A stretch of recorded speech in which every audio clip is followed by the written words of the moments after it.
4. Oh, I think we live now. Good evening, ladies and gentlemen. We are tonight's entertainment Monday Blues and Past Dues. It is Mo Schefter. It is Vic Jr. Germ So True will be joining us later in the program before we sign off. We hope. Kind of my fault on this. I was supposed to get some Raiders contingency and some Ravens contingency. We'll see if we can get them on. Usually these guys are in the comment section. So if they already are in the comment section, Victor Mino, Dennis King, Dion Reed, and of course, April, oh my. If you are in the comments, reach out to me, reach out to Vic, let him send you the Zoom link so you can jump on and be part of the live for 10 to 15 minutes as we discuss the Raiders versus the Ravens. But first, we got to get to the Sunday action. Week 1, we're going to wrap it up tonight, like we said, with the Raiders versus the Ravens.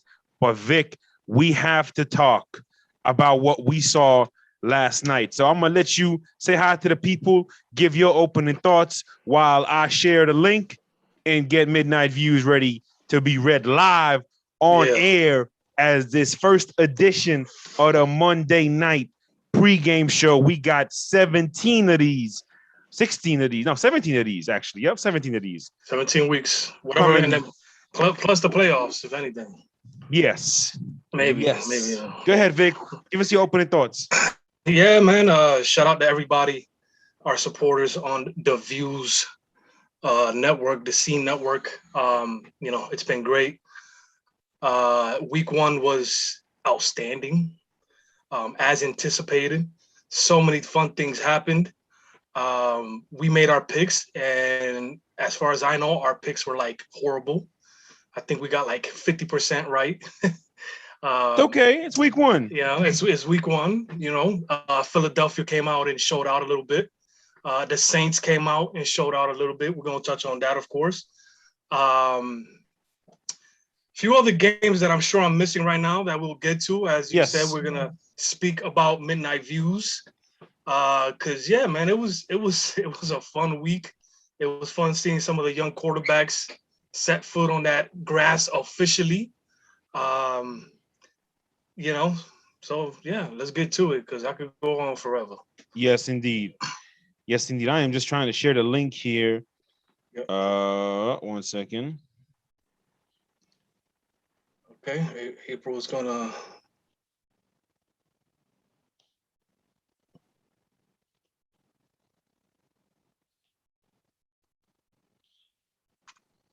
Oh, that didn't work. All right. Whoever is on right now, give us a little shout out here on the comments section. Tanya is on. Shout out, Tanya. I know she's enjoying her first week of football, both in college and in the pros. So shout out to Tanya. Shout out to April, of course. She may join us in a second. Okay. All right. So I see 5 people. Shout out. Give us a little shout out there, please. Yeah, see Tanya, see April, see a couple people in there. Okay, we'll get some people in here soon. Let's get to the Midnight Views, Vic, and read it out loud. Of course, Midnight Views is a weekly midnight blog that is posted at midnight after each Sunday. It is the fastest recap in all the land of all of Sunday's actions. It's one-liners from every game, plus the offensive leaders. And as we get into the season, they get a little more detailed as far as the nuggets and the stats are concerned. But the one thing that remains with this Midnight Views is we try to keep it to a one-liner for each game. So let's get to it. It's a beautiful idea. Beautiful idea. Thank you, sir. I appreciate you. If anybody hasn't read them yet, let's get us some clicks on there because Mo was doing a great job. It's amazing how he can put one sentence together and kind of give you an idea of what happened. You know what I mean? It's like he's watching all 32 teams in one screen, and I don't know what he does, but undisclosed location guy over here. I appreciate you, Vic. I appreciate you. But listen, we're going to keep the undisclosed to the undisclosed. Let's get to it, baby. Week 1 was incredible. The GOAT still mans the throne, but plenty of young lions are ready to take the reins whenever he steps down. Justin Herbert, I think, Vic, we can very confidently say is one of those young lions. And in general, the future of football looks promising. So let's review. Steelers at Bills, probably the game of the day. Steelers ended up winning that game 23-16. The game was a blueprint for the Steelers, play mistake-free on offense, and eventually the Iron-Maid defense will take over the game. Vikings at Bengals. Bengals won that game 27-24 in overtime. Joe, I ain't a killer, but don't push me. Burrow. Vikings, still the biggest tease in football. 49ers at Lions. 49ers won that game 41-33. Dan Campbell would have ate the mic if the Lions came back and won this game. In the end, 49ers handled their business and avoided a week 1 disaster. Chargers over Washington 20-16. Justin Sherbert, shout out to the First Lady, is no flavor of the month. The young QB has greatness ahead of him. Eagles at Falcons. Eagles won 32-6. Listen, man, delete the Falcons from this simulation, please. Jets beat the Panthers 19-14. New number, who this? Sam Darnold in the post-game press conference. Cardinals at Titans. Cardinals over the Titans 38-13. Arizona made spectacular plays all day long on both sides of the football. Tennessee is just flat all day. Jaguars at the Texans. Texans won that game 37-21. Shame on any team that allows the Texans to experience triumph in this season. Browns at Chiefs 33-29. They are who we thought they were. Every NFL fan watching Cleveland choke in the fourth quarter. Packers at Saints 38-3. LOL. On a brighter note, Jameis Winston with vision is going to be a sight to see.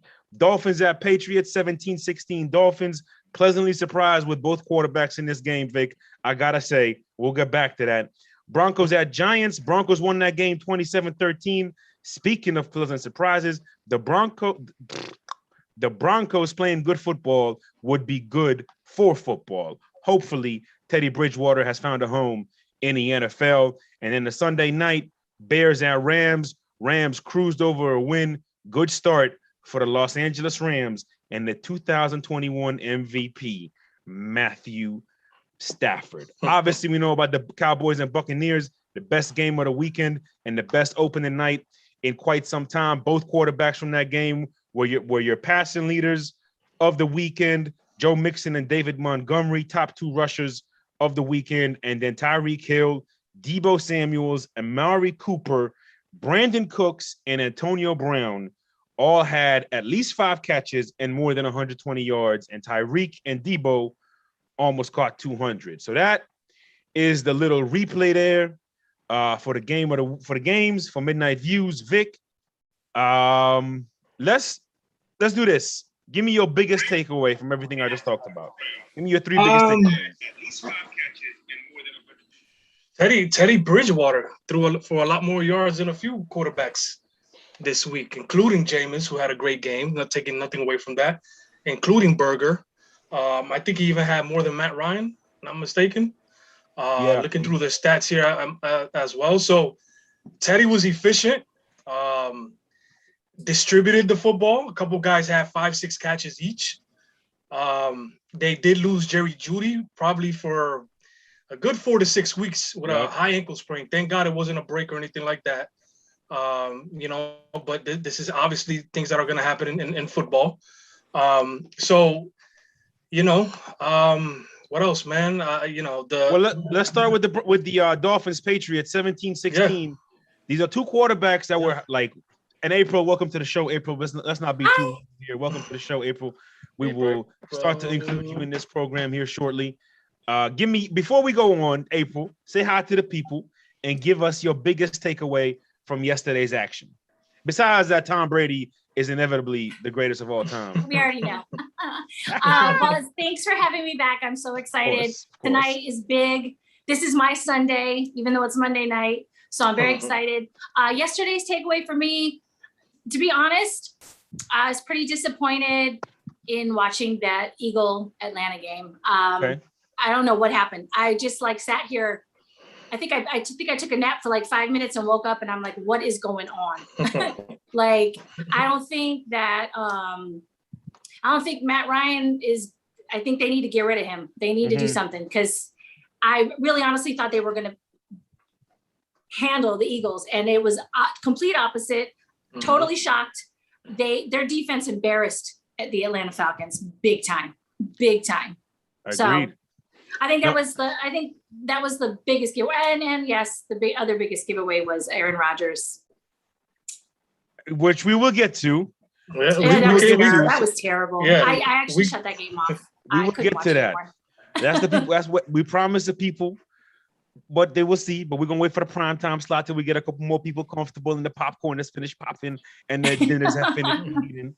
Yes. Okay. And the coffee sets in a little bit. I need a little more coffee in the system before we go on this little TED Talk for bootleg number 12. Vic, let's talk about the Alabama Bowl, the Nick Saban Bowl, whatever you want to call it. Mac Jones versus Tua Tagovailoa. Forgive me. I promise you by October, I will have that name enunciated properly. I promise you. But Vic, both these quarterbacks, highly critical, yes. Highly scouted, yes. There isn't a shortage of critiques or supporters for either a quarterback. I mean, anytime there's conversations about these guys, it gets pretty intense. You're usually on the front line of all those. That's because the energy you bring. So tell me, watching that game tomorrow, just my opinion, I was pleasantly surprised with both quarterbacks. Yeah, I mean, Mac Jones was pretty efficient with his game. Didn't have any, many deep shots. There was a couple of passes in the middle of the field where, of course, he was on target. Just his timing, his accuracy was on full display. It was an interesting game because it seemed like the whole time the Patriots had control, but they didn't. Because they did have some turnovers, some fumble issues there that they couldn't, continue some of their drives to score. Tua did have an efficient game. There was a throw that he put up, his interception, that was, again, one of those sketchy decisions where, he's running to his right. He is a left-handed quarterback and just kind of turns his whole body to throw it up. Not only you put the ball at risk, but you put your own body at risk. Because he did get tackled off of that. So, those are the kind of some of the things that, you want to discuss with your young quarterbacks of how to protect the ball and protect their body, first of all. But other than that, it was just a game where it was a defensive showing. And, with some two quarterbacks that, even though we have more questions about one of them, two guys that are right now trending upwards. Agreed. I think, listen, the biggest takeaway from me from that game, Mac Jones clearly the better decision over Cam Newton. That's the bottom line for me in that game. Sure. I think the most pleasing thing for me was seeing, and again, this is the one thing that I have talked about for years when it comes to scouting players. The one thing you could never know, you could never measure, is the player's determination to get better. Yes. There is no statistic. There is no measurement. There's no test. There is nothing to test that. And Tua showed me yesterday that not only is he determined to get better, he's actually getting better. Right. He's learning how to apply it. And you know me, Vic, we all talk about this. When we talk about a player who we think might not transition to the NFL, we are happy when they prove us wrong. Oh, yes. You know what I mean? Like, it doesn't bother us. It doesn't affect anything for us. Okay, we were wrong. Great. The guy is successful, having a wonderful living and living out his dream. Why would we possibly be mad about that? So for Tua, if he can become that player that I doubted he would be, all credit to him, because he is just the prime example of being a student of the lab. And we always give credit to that. Those are great points, man, because you could tell he's hungry. You could tell he loves the game. You know what I mean? And again, we try not to criticize players, but you could tell who's hungrier, Mac Jones or Cam Newton, Tua or Cam Newton. And it is what it is. When you see criticism of him dancing after every single throw in practice, and he's de-bobbing, he's doing all of that, great. That's his personality, but it just doesn't fit everywhere. Agreed. Okay, and we hate to compare it to the greatness of some of the other quarterbacks. No need to name names. That's just not in the same thing, So, and then you hear reports of Mac Jones teaching him the playbook, which I find it not believable. But the fact that it's out there, that's an issue. So, Tua is hungry. Tua's hungry, so he's gonna have to overcome his physical inabilities with his lab work, of course. Now, April, I know it's hard for you to relate to watching quarterbacks get better, as Derek Carr has been the same quarterback for the last 11 years.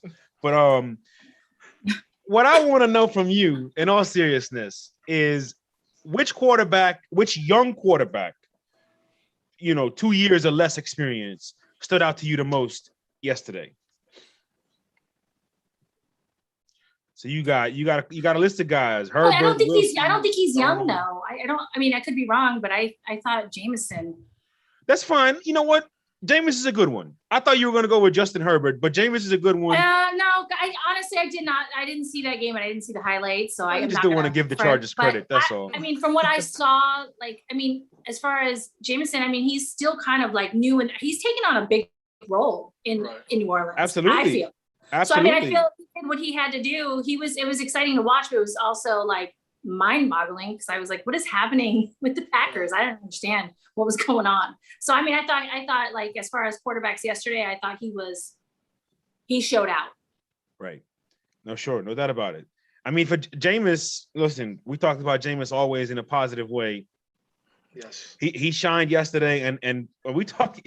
He was legally blind, man. Now, whether whose fault was that he never got the operation and everything, that's a different story for a different day. But the point is the man was out there legally blind, and as Jay Ham says, when he throws it, somebody's gonna catch it. Obviously, there's a lot to talk about with his game. I've been excited about him getting another opportunity. Again, when you have a chance to put a Tom Brady on your football team, no matter who the quarterback is, you take it. But I still feel like Jameis is a top 32 player in this league. He might be in the top half of this league. We'll see what he does at the end of the year. But, if he's able to cut those 30 interceptions in half, because he put up the yards, he put up the touchdowns, so if he cuts those interceptions in half, the Saints might have something. 14, 15 interceptions is doable with the kind of defense and the kind of skilled players they have. You know what I mean? To compete in the NFC. So we'll see. I mean, it should be fun. All right.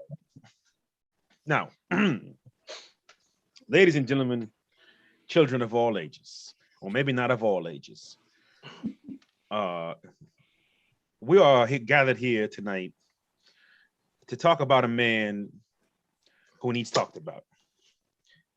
To talk about a man that has duped us all into thinking he's a helpless victim.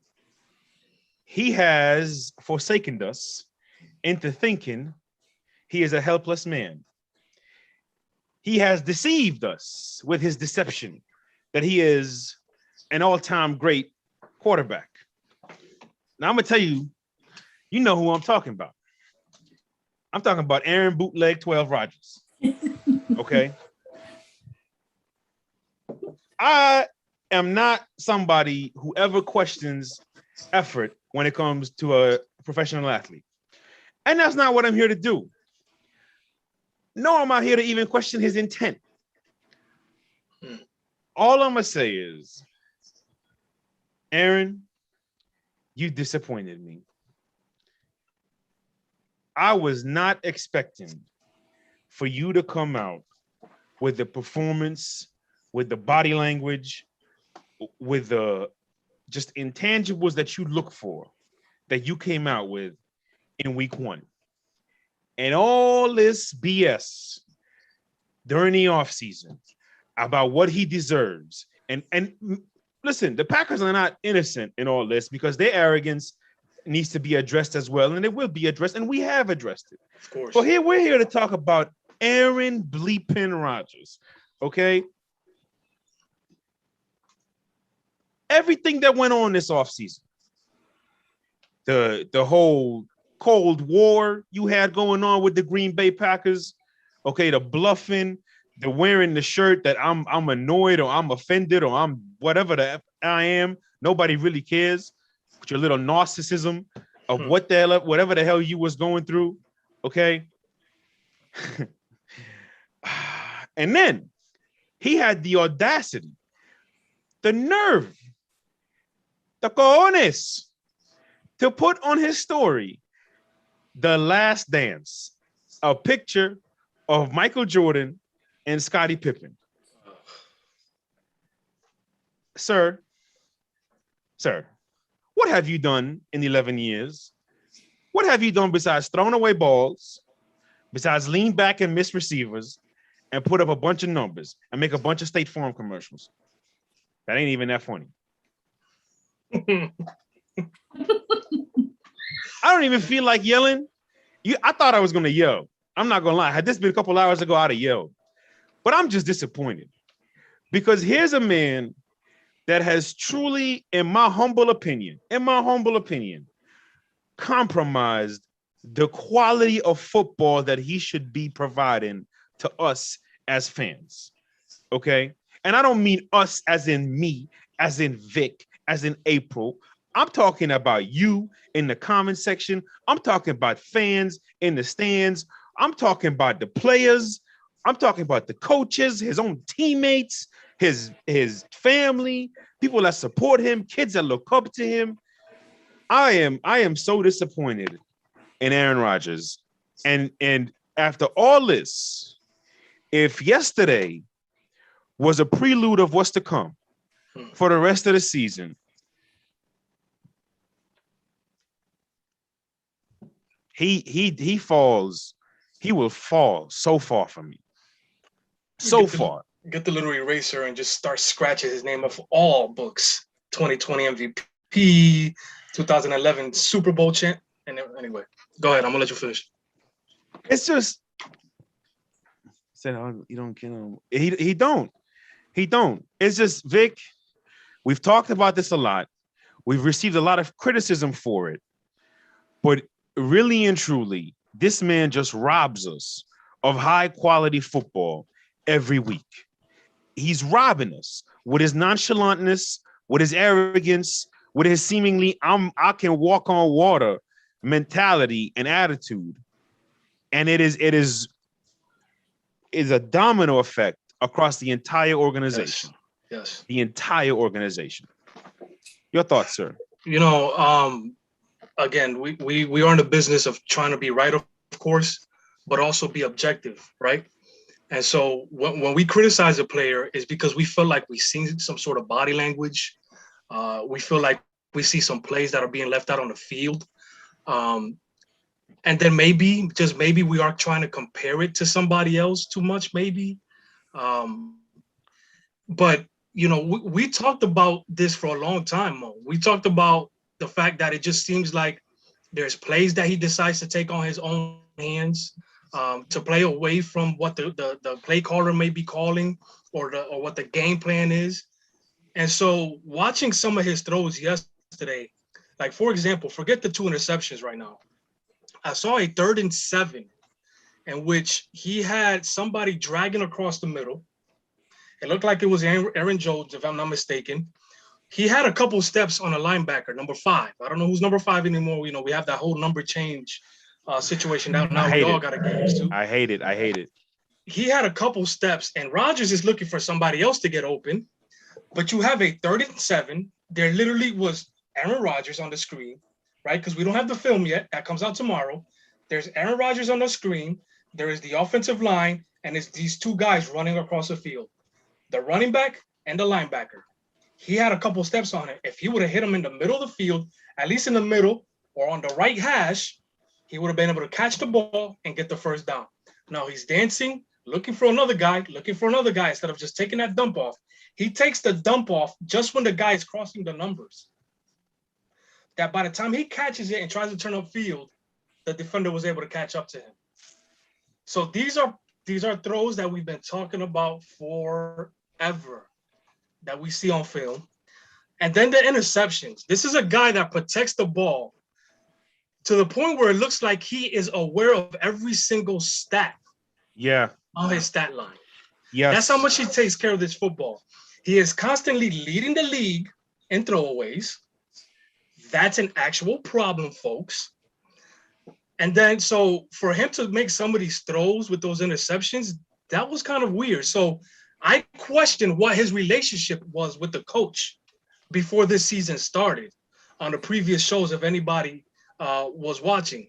Yeah. And so I don't want to criticize, but if he's trying to throw away the season to get traded, I mean, do you understand what that can do for so many people? Jobs are on the line, injuries are on the line, veterans that want to win football games are on that roster. I mean, I could go all day long about this, but what I saw yesterday was, I mean, that throw that, like the deep ball, bro. Like, forget the one that he was being tackled and threw it behind the receiver for the interception. The one that he threw deep is rarely an Aaron Rodgers type of throw. So I don't know what's happening. Anybody else got anything to say? He wasn't happy in April, and he's still not. He doesn't want the change. So from what I saw yesterday, I just feel he's just, like you said, Vic, throwing the season away because he doesn't care, which is terrible because there's people like me who's not even a Packer fan. I'm just thank you guys. Now I've got that mantra in my head, the film over feelings. I'm just a football fan. I'm watching like, are you kidding me? There's people that are rooting for you that don't even really like your team, but we're rooting because we want to see every week. I can't wrap my head around it. I can't even. And the thing is like, people, like, we got to do better as people, understanding that these athletes are humans as well. Right. Okay. And football is 50% statistics and 50% human element. Okay. Right. What Tom Brady brings to his football team versus what Aaron Rodgers does is not comparable. So the Aaron Rodgers lovers, I am talking to you. Until he changes his attitude, which, by the way, he's 37 years old. You can't teach an old dog new tricks. We all know that, right? So it's the same thing with a human. If he does not change his body language and the way he acts on a football field and in a locker room, he will not find the same success. Therefore, he does not belong on the same tier, same discussion as the greatest of all time and other guys. Oh, no doubt about it. No doubt about it. Again, I don't want to yell. I am just truly disappointed. I am disappointed. And I want to sound like a broken record, man. He is who he is, and he's just not what we want him to be. And that's the reality. You ever like watch a movie or a series or whatever, and you want this character to turn out to be whatever you want him to turn out to be, and it just won't happen. Mm-hmm. And we've been talking about it for years. Listen, if anybody's a Sopranos fan, okay, I'm a big Sopranos fan. If the Sopranos cast was quarterbacks, Aaron Rodgers would be Chris Moltisanti, okay? And Chris Moltisanti was a man who reached high levels of success, but never quite got right, and eventually he had a pretty sad ending. So, little spoiler alert there. I'm sorry. But hey, what you want me to do? If it's been 25 years, if you haven't seen it yet, I don't know what to tell you. Let's get in. Anything else you want to talk about? I mean, we could talk about a few things from yesterday. The Vikings, Bengals, obviously, just real quick. Let me talk on. I'm gonna give you 2 points. The Vikings, Bengals. Very impressed with the Bengals. Very, very disappointed in the Vikings. The Vikings are the biggest teams in football, and what I mean by that is they don't have any substance to a football team. None whatsoever. And I think they're going to score some points. I think their players will win some guys, some fantasy leagues and win some gambling and all that. Mm-hmm. But they're not going to win anything that amounts to anything in the National Football League. And this is when you have something like this, the problem is organizational. Same with the Arizona Cardinals. I know they had a great win yesterday, but same thing, it seems with the Arizona Cardinals, there's some things missing. There's some franchises where organizationally, top to bottom, things just don't fit. So I'm curious to see which of these teams will continue to reveal themselves as the season progresses. Anything else you want to add before we get to this game tonight? Yeah, no, I mean, that was one of the games as well that we pretty much, I think all of us chose the Vikings to be able to handle the first week. I mean, you're going up against a franchise that right now got their young quarterback back from a devastating injury. They're still trying to find their identity, what they are about. Okay, it's not the most stable franchise, and you come out and lose a game to them, to a game that you should be able to dominate. Okay, all preseason long, we heard about Jamar Chase dropping so many balls, which, I mean, it was obvious. We saw it on tape. But then he comes out 5 for 100 and a touchdown. He burns whoever the cornerback was. We'll see on tape. So that he looks already ready to go for the season. T. Higgins was outstanding until he got hurt. Joe Mixon was outstanding. So, I mean, I don't know. The Vikings defense disappointed. The offense disappointed. Kirk Cousins had 49 passes. And even though he had, 38 completions. But, the 49 passes, I was disappointed. I guess the Bengals must have a good rush defense, at least yesterday, because the Vikings could not get the rushing game going. Dalvin Cook, I think, had 61 yards, total. So, that was a disappointing game. And, like Mo likes to say, for years he's been saying it. The Vikings are the NFL's biggest tease. Yes, they are. Yes, they are. So, April, let's get to your game tonight. Your Las Vegas Raiders are kicking off the season on Monday Night Football versus the Baltimore Ravens. Now, the Baltimore Ravens are coming in once again with high expectations. They're coming in with what seems to be a better football team.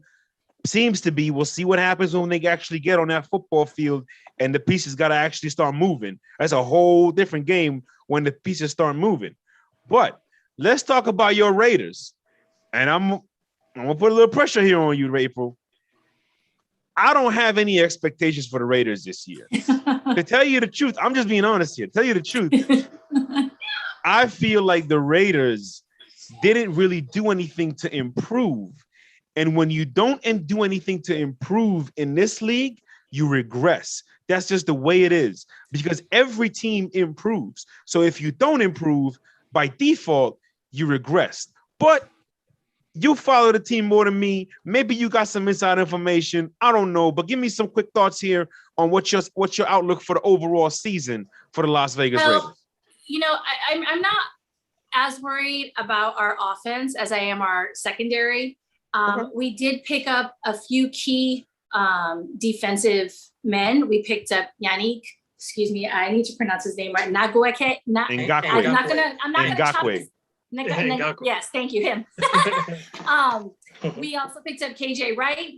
I know, I'm sorry. I just totally killed that guy's name. It's okay. We'll just call him Yannick, okay? Because I can pronounce his first name. I can't pronounce it. I'm excited to see what Trayvon, our new young rookie safety, has brought to the table. My whole thing with the defense, Gus Bradley had better bring it. He had better have gotten this team together, because I feel without a defense, our offense can't go anywhere. And last year, I'm sorry to say, the record we went, we should have made the playoffs, not just by one game. There were a few games. That Kansas City game in Vegas, every time we scored, we dominated. I don't even want to go back to film, because I said it. I said, if we dominate and we start off hard, we're going to win this game. And we kept going and going, but our defense kept letting Kansas City run on us. So I'm very, very excited to see what happens. I do think that there are a couple key elements in order for the Raiders to win tonight's game. Number one, they need to stop the run. Okay. Period. If they do not have, if Arnett and Trayvon are not in the box, forget it, because the way Lamar moves, it's going to be a wrap. So with that being said, our second thing we need to do is, Lamar is a two-dimensional quarterback. Take away one of them dimensions, he's going to be a one-dimensional quarterback. So he's going to have to focus on one or the other. If the Raiders can't hold him to being a one-dimensional quarterback, we're gonna lose Monday Night hard. And takeaways. I mean, we had 15 last year. I think Wright came in. He played for the Seahawks. He had 15 alone. The Raiders had 15 in total. That's why our secondary is garbage. So if we can get some turnovers and some takeaways, I feel the Raiders have a very good opportunity to win this game. This is all counting on our defense. I have absolute all faith in number 4, all faith in him. And then Waller the baller, hello, top 3 in the tight end. I don't care what anybody says. So to me, it's just defense, and it's going to be probably a screaming match in my living room in a minute, but I'm excited to see what happens. And we have a crowd this year, so that kind of brings in, the players playing a little bit more absolutely with heart. I mean, I don't know if that makes sense. It does make sense. No, absolutely, okay, it makes sense. Absolutely, it's very exciting. I'm actually very excited tonight. I couldn't be more excited. I just think that those three things is what the Raiders defense need to do to win this game. Sure. Now I know Baltimore, they are out a few key players. And there was, I think a lot of the running backs, they did bring on Le'Veon Bell and Latavius Murray, but you're coming into a new system. I don't even know if Le'Veon Bell is going to be playing tonight. We may see him, we may not. But I don't think that them bringing on those players is going to do anything for the running backs that they lost. So I don't know. I don't know. This is a very, very tough game. I agree. And it gets tougher next week because we play the Steelers. So y'all gonna lose that one. No faith. Well, listen, but to your points real quick, Vic, are we going to transition it to you? To your points real quick, April. I mean, with Lamar, you're absolutely right. If you take away that run game and you force him to pass more, it definitely favors your defense. If you get some takeaways, convert that into points, get them behind the chains, get them behind the ball, get them out of the game plan that they want to be in, the pace that they want to be in. Absolutely, it favors your team more and more. Vic, go ahead, man. What's your biggest keys for the game? So did you say excuse or keys? Now, listen, no, because I like the Raiders a little bit more than you do. Of course, I was a big fan of them last year. Mm-hmm. Of course, there was some disappointment because I thought that they'd be able to make the playoffs. And I think that they made some decent acquisitions. The offensive line may have regressed, which is big, right? No beef, no Lombardi. But Alex Leatherwood playing the right tackle, their first round pick out of Alabama. Let's see what he can bring. But I'm excited to see what the free safety can do. Trevon Moehrig, the kid out of TCU. Again, I spoke about him before. The range is incredible for him. He is going to be playing the deep middle. So, he will be the center fielder for the Ravens. And let Jonathan Abraham kind of work the box and stuff like that, because they're definitely going to need it against the Ravens for sure. So I'm excited to see what they can bring today. I think that the Raiders have a chance to win this game. So true. Just in time, bro. Just in time. I'm sorry, April. I'm sorry. Okay. I'm going to come back to you one more time because kickoff is in like 8 minutes. Just in time, True. How you feeling? Talk to the people. Give me your biggest keys for the game. Hey, man, real quick. Just want y'all to know the way that I just ran to try to get to this live should be illegal. But with that being said, we here real quick. I'm just going to give y'all 3 keys. Raiders, run the football. This is a very untested group at linebacker. Let's run the football. Run the ball, Bert. That's number 1. Number 2, secondary. Anything you can throw at this secondary, double moves, all of that extra stuff, out and ups, sluggos, do it. This defense is very aggressive. They will bite and they will give up big plays. And third and most importantly, turnovers. Do not turn the ball over. Oakland, yes, I said Oakland. Oakland, don't turn the ball over. Jerm, most important player tonight. Oh, it's Lamar Jackson. Okay. Lamar Jackson. If you contain Lamar Jackson tonight, you will have a chance to win the game naturally. But if you keep those turnovers and you force the turnovers, you're going to win the game for sure. I hear you. April, your most important player and your predictions for the evening. What's that? Your most important player and your predictions for the evening. Honestly, it's going to be that secondary. Period. Okay. The whole secondary. I'll take that. I'll take that. All the defense, because this is where we had the problem last year, and I'm not worried about Carr. I'm not worried about Waller. I'm not worried. I'm not. You could raise your eyebrows, your eyeballs. I'm sorry. I didn't mean to do that out loud. I'm sorry. Listen.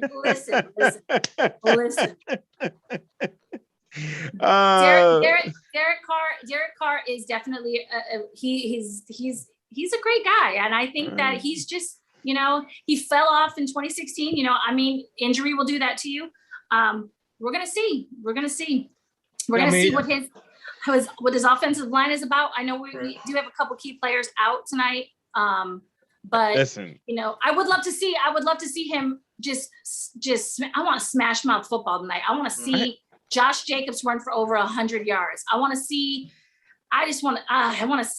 every foot in Lamar's, you know what, tonight. I really do. I really do. I'm pumped. Choosing violence. My God. I feel like it's my fault. I'm agitating you, huh? That's what it is. Listen, all I'm saying is nothing against Derek Carr, but you're using a 4-cylinder for towing capacity. That's the problem with that car. Vic, most important player, and your predictions for the game. Listen, just Carr, he starts off the season, well, and he just got to remain with the consistency throughout the season, and the Raiders could be a threat. But my keys to the game, I like Kenyon Drake and Josh Jacobs. I think that they're going to use that tandem a lot, and they're going to be key to kind of keep that offense off the field, Lamar off the field. And like Jerm said, test Lamar and with as much as possible with that secondary. I think the Raiders can win this game. I'm going to go 29-23 Raiders. Okay. Shout out to everybody in the comments. I see Bezo in there. He called Aaron Rodgers slowly turning into Jay Cutler. Great comment there about Bezo. Shout out to Tay Work in the comment section.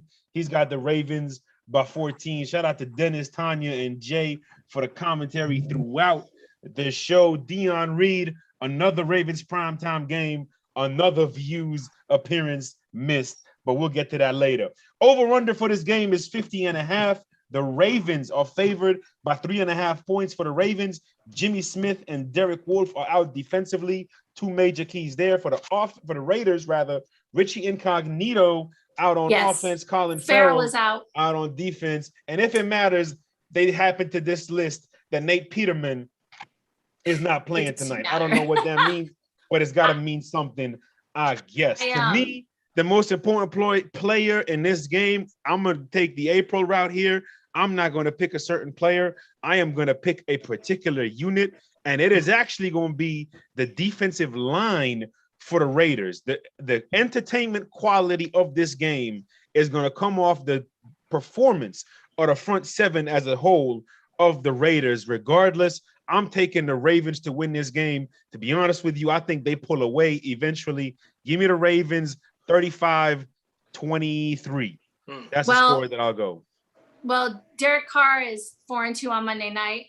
So I predict, obviously, the Raiders are going to win this. I think it's going to be a very close game. Raiders by 3. 27-24. You don't even believe what you just said. Yes, I do. No, I believe it right. I believe right here. Just win, baby. Just win, baby. 27-24. Monday night upset. All right. If you can lie just like that, that means you are a dangerous human being, April. I'm playing. We appreciate you joining. As always, thank you for having me again. Yes, ma'am. Enjoy the games. Certainly exciting time. NFL is back. We all feel it, which means Views from the 22 is back to a full-time schedule. It is peak season for the Views from the 22 crew from now till about February 14th or whatever it is. I don't even know what the date of the Super Bowl is, but we are a long way away from that. The next scheduled show is Thursday, same slot between 7:15 and 7:30 Eastern. We may go on Tuesday. We may go on Wednesday. Just depends how our lives go. Depends what we find in the lab. But as always, make sure you are subscribed to the YouTube channel because we do plan on producing some lab shows and some film shows throughout the season. Make sure you follow us on Twitter. Make sure you follow us on Instagram. Website relaunching and launching soon. We will catch y'all later. Views from the 22. 2-2.